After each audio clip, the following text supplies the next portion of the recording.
I now give the floor to the distinguished representative of Pakistan to introduce an address by the head of government.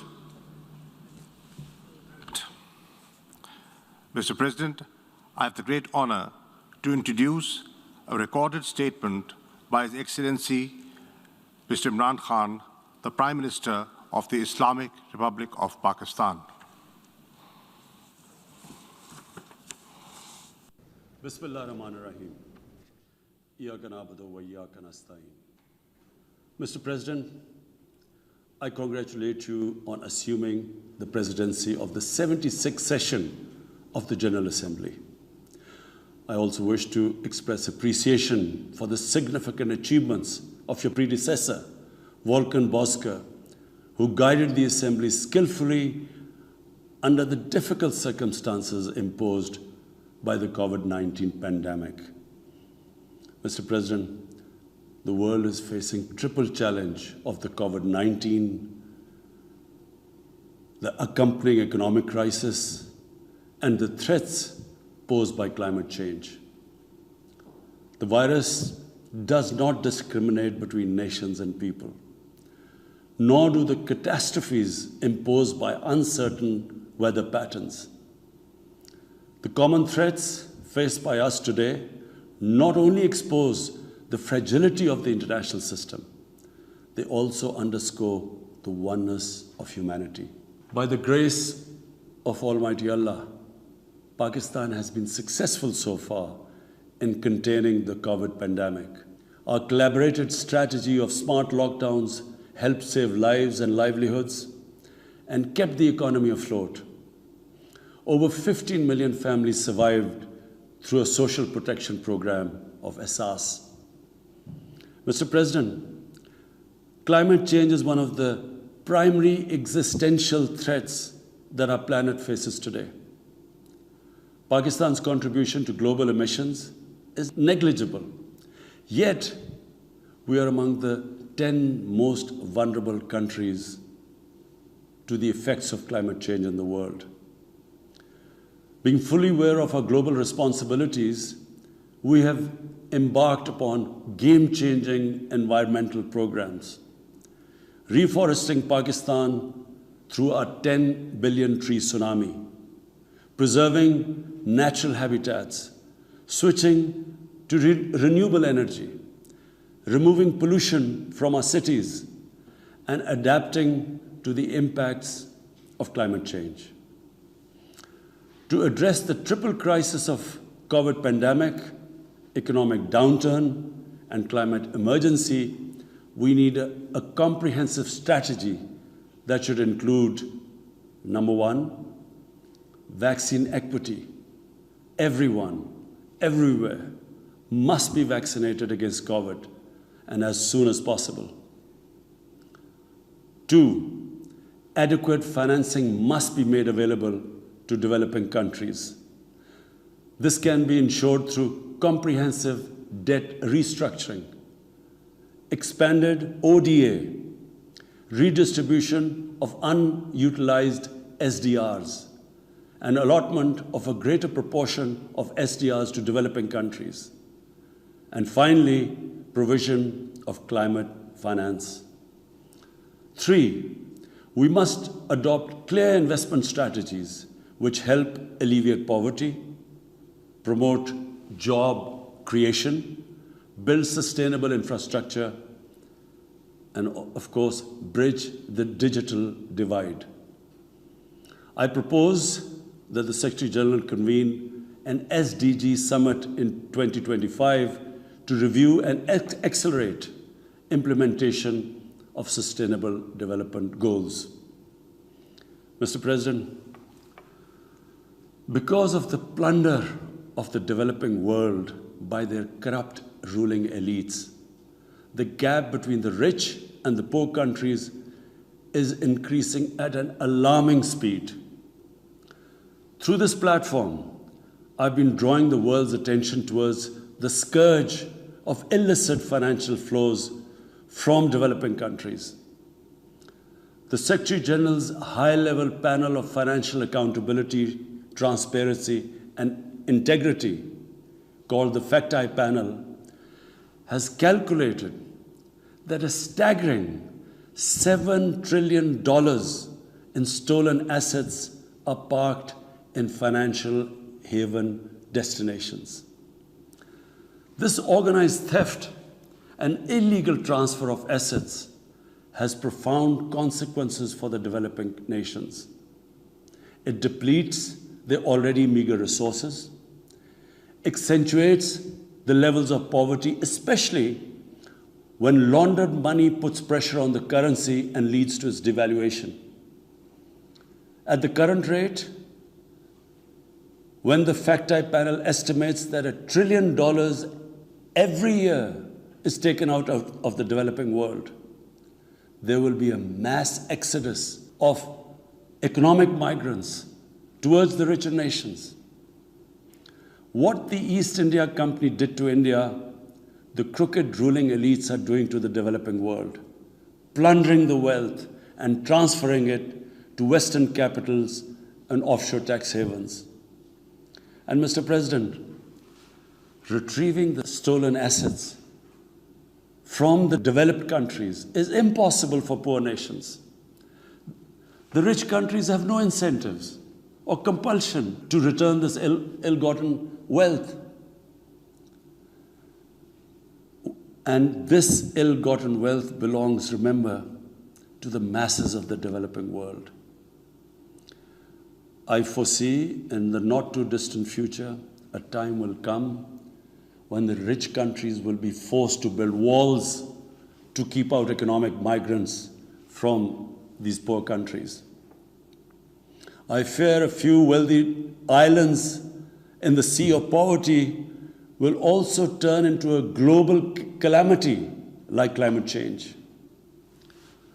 The General Assembly must take steps meaningfully to address this deeply disturbing and morally repugnant situation, naming and shaming the haven destinations and developing a comprehensive legal framework to halt and reverse the illicit financial flows are most critical actions to stop this great economic injustice. And at a minimum, the recommendations of the Secretary General's FACTI panel should be fully implemented. Mr. President, Islamophobia is another pernicious phenomenon that we all need to collectively combat. In the aftermath of the 9/11 terrorist attacks, terrorism has been associated with Islam by some quarters. This has increased the tendency of right-wing, xenophobic, and violent nationalist extremists and terrorist groups to target Muslims. The UN Global Counterterrorism Strategy has recognized these emerging threats. We hope the Secretary General's report will focus on these new threats of terrorism posed by Islamophobes and right-wing extremists. I call on the Secretary General to convene a global dialogue on countering the rise of Islamophobia. Our parallel efforts at the same time should be to promote interfaith harmony, and they should continue. Mr. President, the worst and most pervasive form of Islamophobia now rules India. The hate-filled Hindutva ideology propagated by the fascist RSS BJP regime has unleashed a reign of fear and violence against India's 200 million Muslim-strong community. Mob lynching by cow vigilantes, frequent pogroms such as the one in New Delhi last year, discriminatory citizenship laws to purge India of Muslims, and a campaign to destroy mosques across India and obliterate its Muslim heritage and history are all part of this criminal enterprise. New Delhi has also embarked on what it ominously calls the final solution for Jammu and Kashmir dispute. It has undertaken a series of illegal and unilateral measures in occupied Jammu and Kashmir since 5th August 2019. It has unleashed a reign of terror, by an occupation force of 900,000. It has jailed senior Kashmiri leadership, imposed a clampdown on media and internet, violently suppressed peaceful protest, abducted 13,000 young Kashmiris and tortured hundreds of them. It has extrajudicially killed hundreds of innocent Kashmiris in fake encounters and imposed collective punishments by destroying entire neighborhoods and villages. We had unveiled a detailed dossier on gross and systematic violations of human rights by the Indian security forces in occupied Jammu and Kashmir. This repression is accompanied by illegal efforts to change the demographic structure of the occupied territory and transform it from a Muslim majority into a Muslim minority. Indian actions violate the resolutions of the United Nations Security Council on Jammu and Kashmir. They clearly prescribe, the resolutions clearly prescribe that the final disposition of the disputed territory should be decided by its people through a free and impartial plebiscite held under the UN auspices. India's action in occupied Jammu and Kashmir also violate international human rights and humanitarian laws, including the 4th Geneva Convention, and amount to war crimes and crimes against humanity. It is unfortunate, very unfortunate, that the world's approach to violations of human rights lack even-handedness and even are selective. Geopolitical considerations or corporate interests, commercial interests, often compel major powers to overlook the transgressions of their affiliated countries. Such double standards, and the most glaring in case of India, where this RSS BJP regime is being allowed to get away with human rights abuses with complete immunity. The most recent example of Indian barbarity was the forcible snatching of the mortal remains of the great Kashmiri leader, Sayyid Ali Shah Gilani, from his family, denying him a proper Islamic funeral and burial in accordance with his wishes and the Muslim tradition. Devoid of any legal or moral sanction, this action has been against the basic norms of human decency. I call on this General Assembly to demand that Sayyid Gilani's mortal remains be allowed to be buried in the cemetery of martyrs with the appropriate Islamic rites. Mr. President, Pakistan desires peace with India as with all its neighbors. But sustainable peace in South Asia is contingent upon resolution of the Jammu and Kashmir dispute in accordance with the relevant United Nations Security Council resolutions and the wishes of the Kashmiri people. Last February, we reaffirmed the 2003 ceasefire understanding along the line of control. The hope was that it would lead to a rethink of the strategy in Delhi. Sadly, the BJP government has intensified repression in Kashmir and continues to vitiate the environment by these barbaric acts. The onus remains on India to create a conducive environment for meaningful and result-oriented engagement with Pakistan. And for that, it must do, number one, reverse its unilateral and illegal measures instituted since 5th August 2019. Secondly, stop its oppression and human rights violations against the people of Kashmir. And three, halt and reverse the demographic changes in the occupied territory. It is also essential to prevent another conflict between Pakistan and India.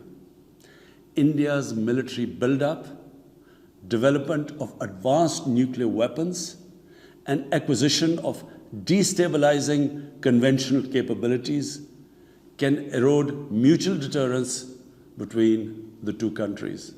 And now, Mr. President, I want to talk about Afghanistan. the current situation in Afghanistan, for some reason, Pakistan has been blamed for the turn of events by politicians in the United States and some politicians in Europe. From this platform, I want them all to know the country that suffered the most, apart from Afghanistan, was Pakistan when we joined the US war on terror after 9/11. 80,000 Pakistanis died. $150 billion was lost to our economy. There were 3.5 million internally displaced Pakistanis. And why did this happen? In the 80s, Pakistan was a frontline state in fighting against the occupation of Afghanistan. Pakistan and the United States trained mujahideen groups to fight for the liberation of Afghanistan. Amongst those mujahideen groups were Al-Qaeda, were various groups from all over the world. They were mujahideen, Afghan mujahideen. These were considered heroes. President Ronald Reagan invited them to White House in 1983. And according to news items, he compared them to the founding fathers of the United States. They were heroes. Come 1989, the Soviets leave. So do the Americans, abandon Afghanistan. Pakistan was left with 5 million Afghan refugees. We were left with sectarian militant groups which never existed before. But the worst cut of it was that a year later, Pakistan was sanctioned by the US. We felt used. Fast forward 9/11, Pakistan is needed again by the US because now their US-led coalition is now invading Afghanistan, and it could not happen without Pakistan providing all the logistical support. What happened after that? The same mujahideen that we had trained that fighting foreign occupation was a sacred duty, a holy war, or jihad, they turned against us. We were called collaborators. They declared jihad on us. Then all along the tribal belt bordering Afghanistan, the Pakistan semi-autonomous tribal belt, where no Pakistan army had been since our independence, they had strong sympathies with the Taliban, Afghan Taliban, not because of their religious ideology, but because of Pashtun nationalism, which is very strong. Then there were 3 million Afghan refugees still in Pakistan, all Pashtuns, living in camps, 500,000, the biggest camp, 100,000 camps. They all had affinity and sympathies with the Afghan Taliban. So what happened? They too turned against Pakistan. For the first time, we had militant Taliban in Pakistan. And they too attacked Pakistan government. When our army went in the tribal areas for the first time in our history, whenever an army goes into civilian areas, there's collateral damage. So there was collateral damage, which multiplied the militants to seek revenge. But not just that. The world must know that in Pakistan, there were 480 drone attacks conducted by the US. 480 drone attacks. And we all know that drone attacks are not that precise. They cause more collateral damage than the militants they are targeting. So, who did the people whose relatives were being killed? Who did they seek revenge? Against Pakistan. Between 2004 and 2014, there were 50 different militant groups attacking the state of Pakistan. At one point, people like us were worried that will we survive this? There were bombs going all over Pakistan. Our capital was like a fortress. Had it not been for one of the most disciplined army in the world and one of the best intelligence agencies in the world, I think Pakistan would have gone down. So when we hear this at the end, there's a lot of worry about in the US about taking care of the people who helped them, the interpreters and everyone who helped the US. What about us? The only reason we suffered so much was because we became an ally of the US, of the coalition in the war against Afghanistan, where there were attacks being conducted from Afghan soil into Pakistan. At least there should have been a word of appreciation. But rather than appreciation, imagine how we feel when we are blamed for the turn of events in Afghanistan. After 2006, it became apparent to everyone who understood Afghanistan's history that there would be no military solution in Afghanistan. I went to the US, I spoke to think tanks, I met at the time Senator Biden, Senator John Kerry, Senator Harry Reid. I tried to explain to them that there would not be any military solution and political settlement was the way to go forward. No one understood then. And unfortunately, in trying to force a military solution is where US went wrong. And if today,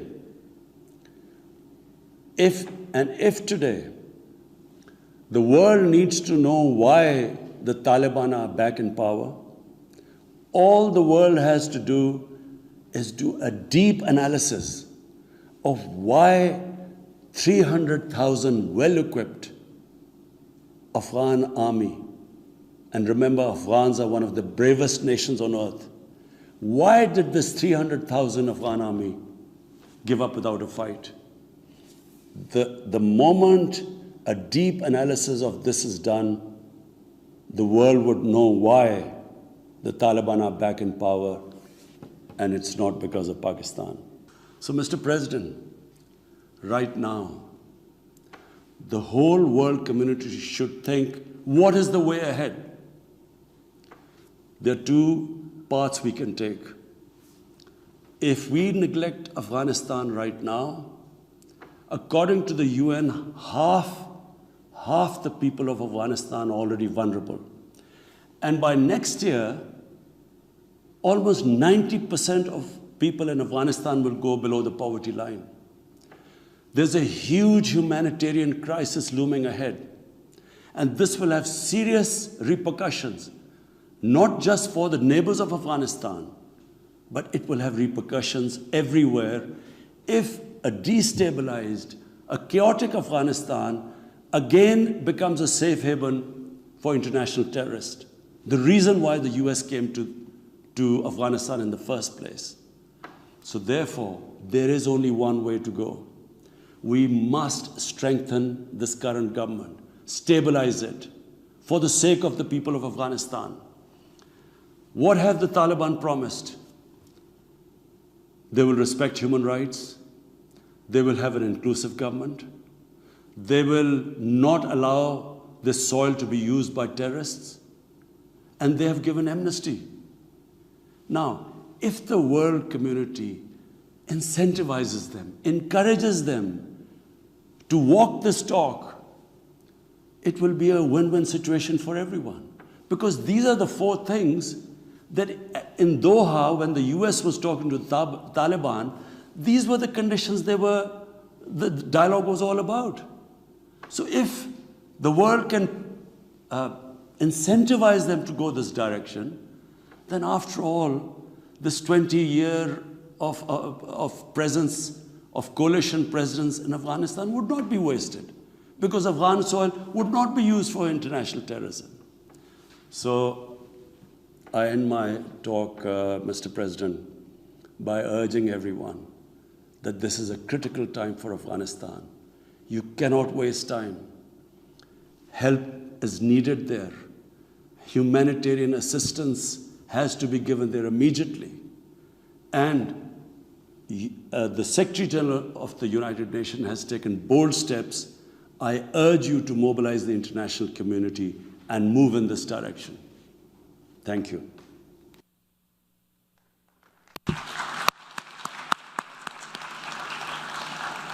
On behalf of the General Assembly, I wish to thank the Prime Minister of the Islamic Republic of Pakistan for the statement just made.